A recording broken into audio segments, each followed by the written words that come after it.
And with the hip hop, I mean, what made you stay with it? Like, you pretty much stayed in the soulful pocket, bars pocket.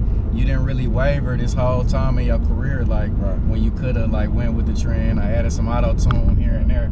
Like, what was it that made you? And I think your features be good. Like, you was particular throughout your whole career to not stretch yourself in with some whack features. You know what I'm saying? Like, they pretty much made sense. Yeah, it's, man, being true to myself. Like, that's the only way I can like describe that, because I just stuck to my guns, what I know. Yeah. You know what I'm saying? Like, I'm not really going in like the studio and like, I need to make this song, I need to like look for this sound. Like, honestly, I'm making what comes from here with Dan and shit. And the music, I hope it shows that, you know what I'm saying? This is me, like 100%. You know what I'm saying? I got this thing where I don't really lie in my raps. That's why I say real before every verse. That's what I was gonna ask you too. Is it real or rip? All this time I've been wanting to know. It's real. Yeah. It's real, but you know, going back to because a lot of people thought I was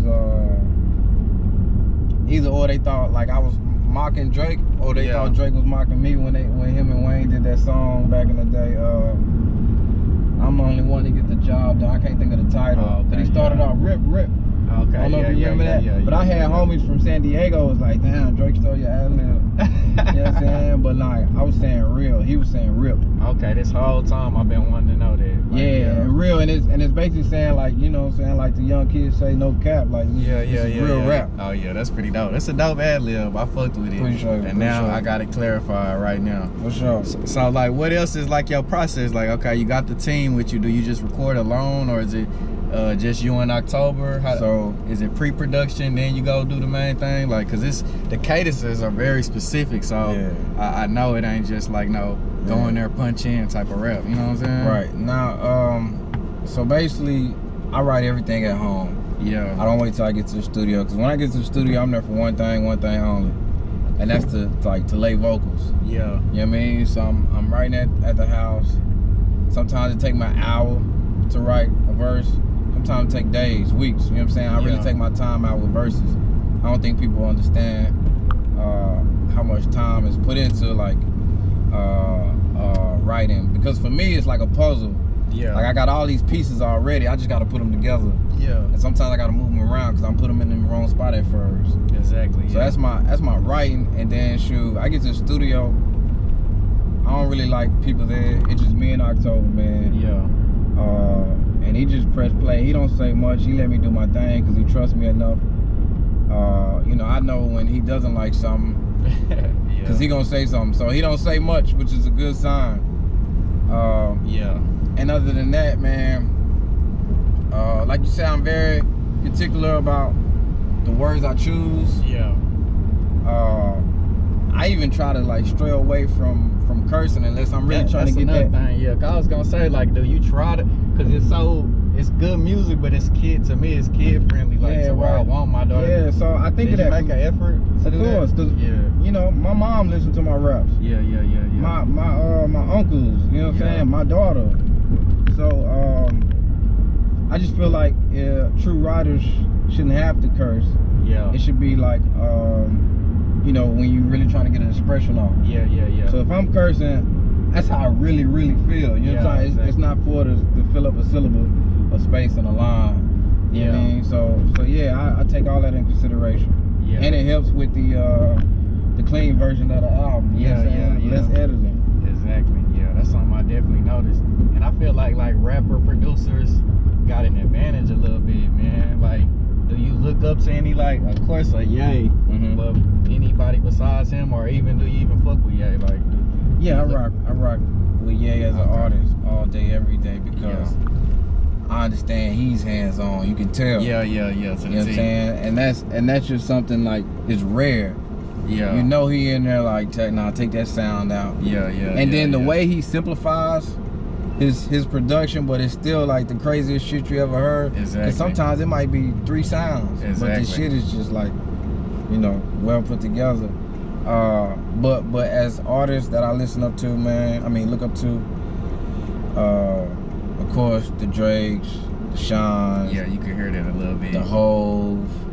I hear all of them in you. You know what I'm saying? Because I like I like wittiness. Yeah, you know what I'm saying? I look at it as stand-up comedy, like how well you can like articulate a joke. And then like I watch like your intro song, not to cut you off. Your intro song is a Hove. It's Hove to me. You know what I'm saying? Appreciate it. What's the name of it? Yellow Brick Road. Yellow Brick Road. It definitely sounds like a Hove. You know what I'm saying? Yeah, so with that one, man, Camp, who I really started back in like 2011, 2012. Yeah.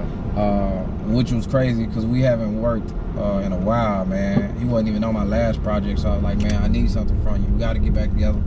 He came through the crib and he played a couple samples. Yeah. I was one of the ones I chose. It was in a different pitch and it was slower. So I just asked him, you know, could we speed it up and like change the pitch? Yeah. So once we did that, him and October got together, and I'm getting back to the Drake thing. Yeah. Come back because I rock with the song 8 out of 10 from Scorpion or whatnot, and I was like, man, let's use that same drum pattern that he used on that. So that's how that all came together. We was in the studio, and October was like, man, that drum pattern is simple, and I was like, but you know what I'm saying? It's about a feel. Yeah. So, and if you listen to Drake, man, all his cadences are truly the same. And it is a disclaimer, man. I'm not a Drake fan. You may or may not know that. That's cool. Yeah. I understand your take, and a lot of people take. Yeah. If you feel like, you know, other people doing the work. I mean, that was another. What's your that was another thing I was gonna ask you about, cause I feel differently about it. Like in Kanye's case, do you feel like it's wrong that he a frequent collaborator? Like, I feel like once you get to like a pop star status, it's kind of okay. You know what I'm saying? And he's already proven his pen is nice. Right. Before that, there's truth to that, because, and a lot of that isn't just on them. Like the label is bringing all these different writers around them. Yeah. But you know what I'm saying? The industry is built off songwriters. Yeah. Like, I've had people hit me up all the time, send me songs. I got these artists I need songs for.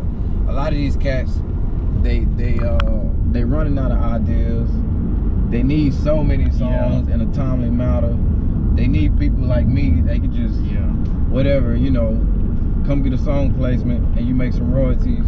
Yeah. Because you know we got time to steady make songs. So I have no problem with people, you know, I guess receiving song ideas and hooks and concepts. I won't do it. Yeah. Just because I take pride in that. You know what I mean? I've had homie producers be like, yo, you need to link with other writers. But honestly, I mean, maybe you can speak to it. I feel like I don't need help. Nah, I don't think so.